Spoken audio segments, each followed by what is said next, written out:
Due to the recent release of the exceptional Dark Crystal Netflix series, I've decided to revisit the original film. A childhood favourite, this is The Dark Crystal.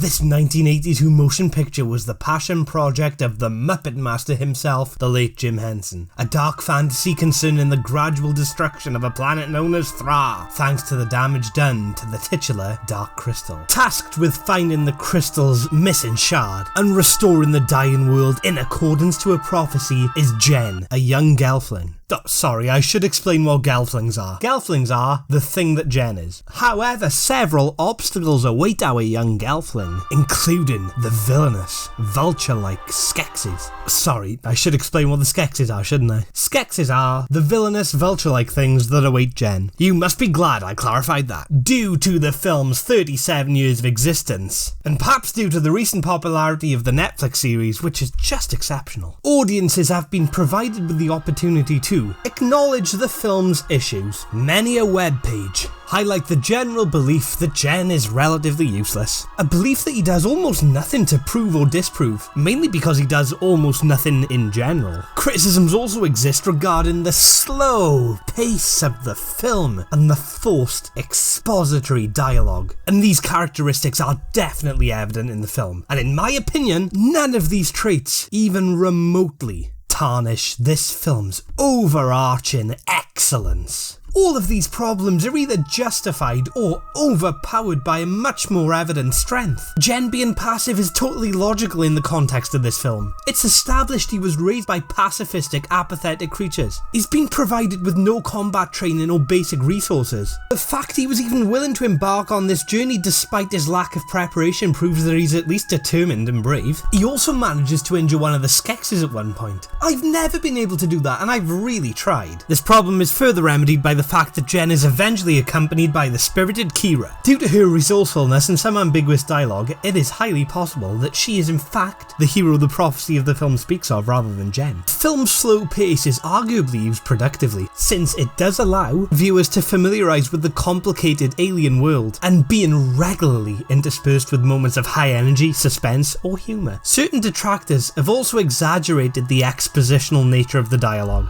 There are turbulent moments, but lines are usually delivered with a level of care, causing the dialogue to feel like a natural characteristic of this universe. And who among us can accurately claim that the inhabitants of the distant realm of Thra 1,000 years ago did not speak in this way? I know I can't, I've only been to Thra once. Despite me defending them, these criticisms are technically valid, and the idea that certain viewers may be unable to enjoy the film on the basis of these flaws is totally understandable. The film does show extremely clear merits, however. The visuals are spellbinding. The puppet designs are distinctive, versatile and detailed, while their fluid and expressive movements and their ability to capture menace or some form of human emotion when required to is a testament to the creative team's imagination, craftsmanship and ambition. The world building that's achieved through showcasing of custom set and history and the characteristics of Thra's inhabitants is extremely vast. It's also effectively achieved through the building of the actual world on set. The Skeksis are interesting villains who administer genuine threat, occasional levity and a somewhat understandable motivation. The premise is intriguing and causes the film to seem motivated. The music is rustic, whimsical, charming and perfectly fitting. There are several moments of reflectiveness and emotion. There's a genuine sense of restraint that adds an air of dignity to certain dramatic moments. And there are several unbridled moments of darkness, violence and tension that maintain the sense of jeopardy introduced by the premise. There is, however, one story choice I dislike. Even though the film is old and well known, I'll put a spoiler warning here since this one issue is quite an important plot point. Spoilers coming in 3, 2, 1! After Jen drops the fragmented shard of the crystal while trying to insert it, you know what, I might have been overly generous with him earlier, maybe he is just an idiot. Kira retrieves the crystal shard so he can try again, and in the process is fatally stabbed. An emotional, dramatic, dark sacrifice that totally fits the tone of the film. And then,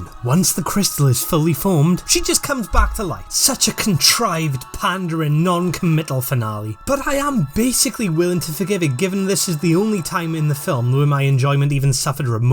It's a brief moment, and every moment prior to it is phenomenal. It's also an issue that would be totally resolved if a mere 5 seconds of footage was removed from the film. Maybe one day there'll be a Blu-ray edit that does that. I live in hope. I had a really similar criticism about the end of the Iron Giant where he survives. Do I just love death? While the Dark Crystal's final moments do diminish the sacrifice given by Kira, it's possible that ending with an irreversible death would have been unnecessary given the rampant destruction that's present elsewhere in the film. This issue aside though, thanks to its enthralling premise, imaginative world building, visual grandeur, suitable voice acting, suspense, intelligence, maturity, and exceptional score, Dark Crystal earns a 10 out of a possible 1,000. No, out of 10. A 10 out of 10. And even that somehow feels too low a rating. On an objective technical level, this film isn't perfect, but on a personal enjoyment level, it is. A masterful work within the genre of dark fantasy, as is the Netflix series, which is just exceptional. Before rewatching this film, I expected disappointment. I hadn't seen it since I was about 13, and I was dreading the idea that my fond memories may have been unreliable and dependent on nostalgia. At that time, it would have spent years being in my personal top 10 films of all time. And I am relieved to reveal that over 10 years later, it almost definitely still is.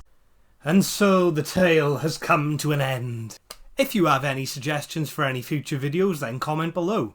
Thanks for watching, and if I don't see you on the next video, I'll assume it's because your entire universe is collapsing due to a damaged crystal. I mean, apparently that's happened. So now that I've done at least one video on a film that's almost definitely in my top 10, I've been thinking about eventually talking about all the others. Like if I ever get 1,000 subs, for example. But I'm not sure whether to feature them all in one video or whether to make separate videos for each of them. And I'm interested in hearing your thoughts on which you think is better.